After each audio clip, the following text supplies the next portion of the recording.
नमस्ते दोस्तों। Concept based corner में आपका बहुत बहुत स्वागत है। आज हम बेला और उसके परिवार की एक बहुत ही प्यारी दुनिया में कदम रखने जा रहे हैं। हम यहाँ एनसीईआरटी कक्षा 3 ईवीएस के चैप्टर फैमिली एंड फ्रेंड्स को हिंदी में बहुत ही सरल भाषा में समझाने की कोशिश की गई है। सबसे अच्छी बात यह है कि इस चैप्टर में जो भी कॉन्सेप्ट्स हैं उनको लेकर समझाया गया है। अगर आपको ये चैप्टर समझ आया तो जल्दी से हमारे चैनल कॉन्सेप्ट बेस्ड कॉर्नर को अभी सब्सक्राइब करें और बेल का बटन भी प्रेस कर दें ताकि आगे आने वाले जितने भी वीडियोस हैं आप तक आसानी से पहुंच जाए। धन्यवाद।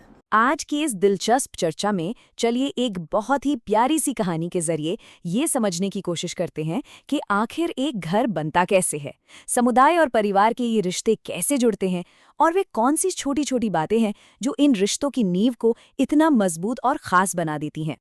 अब ये एक ऐसा सवाल है जो तुरंत ही घर की पुरानी यादों को ताज़ा कर देता है।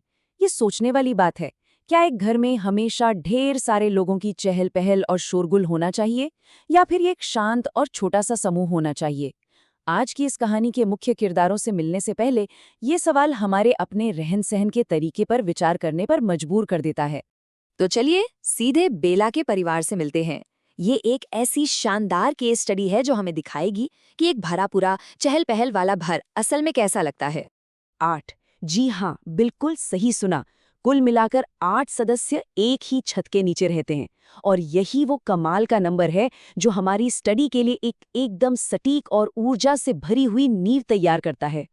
अब यहाँ सबसे दिलचस्प बात क्या है, वो ये कि ये घर एक बेहतरीन मल्टी जनरेशनल यानी बहुपीढ़ीगत परिवार की मिसाल है। देखिए, इसमें दादा दादी हैं, माता पिता हैं, बेला और उसके दोनों भाई हैं और हाँ, शीरू को कैसे भूल सकते हैं, उनका पालतू कुत्ता। इस घर में शीरू सिर्फ एक जानवर नहीं है, बल्कि वो तो परिवार का एक बेहद अहम और लाडला सदस्य है। बेला के इस खास परिवार से मिलने के बाद आइए थोड़ा पीछे मुड़ते हैं और परिवारों के प्रकार को समझते हैं। आखिर इन घरेलू ढांचों को शैक्षणिक तौर पर कैसे समझाया गया है, चलिए देखते हैं। बेला का घर एक बहुत ही शानदार उदाहरण है बिग या जॉइंट फैमिली का, जहां माता पिता, बच्चे, दादा दादी और कभी-कभी और भी रिश्तेदार एक ही आंगन में रहते हैं। वहीं दूसरी तरफ होती है एक स्मॉल या न्यूक्लियर फैमिली, जो थोड़ी शांत होती है, जिसमें मुख्य रूप से सिर्फ माता पिता और उनके बच्चे ही शामिल होते हैं। दोनों के बीच का अंतर बिल्कुल साफ है ना? लेकिन अगर गहराई से सोचे तो परिवार चाहे बड़ा हो या छोटा, जॉइंट हो या न्यूक्लियर, इन सबसे कोई फर्क नहीं पड़ता। असली परिवार की परिभाषा उसके आकार से नहीं, बल्कि प्यार और परवाह से तय होती है। परिवार असल में वो लोग हैं जो बिना किसी शर्त के एक दूसरे का ख्याल रखते हैं। और ये परवाह और प्यार आखिर दिखता कहाँ है? उन खुशियों भरे पलों को साझा करने में। पुरानी यादें, खेलकूद और बारिश के दिन ही तो हैं जो इन सभी को एक मजबूत धागे में पिरोकर रखते हैं। जैसे कि बाहर खुले में छुपन छुपाई खेलना या पत्थरों के साथ पिट्ठू का वो रोमांचक खेल, छोटे से बिशु के साथ पिकाबू करके उसकी प्यारी सी हंसी सुनना। और जब बारिश हो तब तो क्या ही कहने, घर के अंदर बैठकर अंताक्षरी चल रही है, सांप सीढ़ी का खेल हो रहा है और साथ में बड़े बुजुर्गों के हाथ के बने गर्मा गर्म पकौड़े। आहा, ये सब साबित करता है कि एक साथ खेलना और खाना अलग अलग पीढ़ियों के बीच कितना गहरा और मजबूत भावनात्मक रिश्ता बना देता है। और ऐसी ही एक बारिश के दौरान जब पूरा परिवार बगीचे में बने छोटे से शेल्टर के नीचे जमा होता है, तो दादी जी अक्सर बारिश का एक खास गीत गुनगुनाती हैं। ये सिर्फ एक गीत नहीं है, बल्कि इस बात का जीता जागता प्रमाण है कि कैसे हमारी सांस्कृतिक परंपराएं और खुशी के छोटे छोटे पल बड़ी ही सहजता से एक पीढ़ी से दूसरी पीढ़ी तक पहुंच जाते हैं। अब ये सब सुनकर ऐसा लग सकता है कि सारा समय बस खेल कूद में ही बीतता है, लेकिन चलिए देखते हैं कि एक दूसरे की मदद करने और इतने बड़े घर के रोजमर्रा के कामों का बंटवारा कैसे होता है।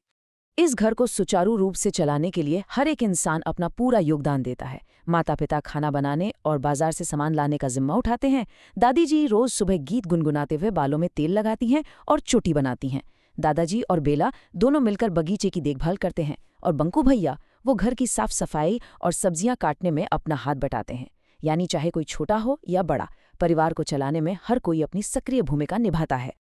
और ध्यान देने वाली बात यह है कि परिवार का ये दायरा सिर्फ घर के मुख्य दरवाजे पर आकर खत्म नहीं होता। ये दायरा और बड़ा होता है, जहां पड़ोसी, दोस्त और पालतू जानवर भी स्वाभाविक रूप से इसमें शामिल हो जाते हैं।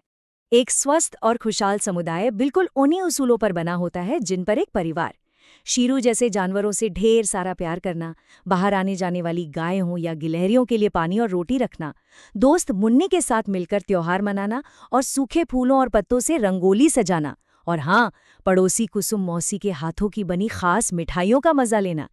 ये सब दिखाता है कि पड़ोसी और दोस्त भी हमारे उस देखभाल और सहयोग के घेरे का एक बहुत ही अटूट हिस्सा होते हैं। तो इस विश्लेषण के अंत में एक बड़ा ही गहरा सवाल उठता है, हमारे आसपास परवाह और सहयोग के इस विस्तारित घेरे में आखिर कौन-कौन शामिल है? और ये सारे रिश्ते रोजमर्रा की जिंदगी को किस तरह एक नया और खूबसूरत आकार देते हैं? अपने आंगन और आस पड़ोस की इस दुनिया पर हर किसी को एक बार गौर जरूर करना चाहिए। तो इसी विचार के साथ आज की इस चर्चा को यहीं विराम देते हैं।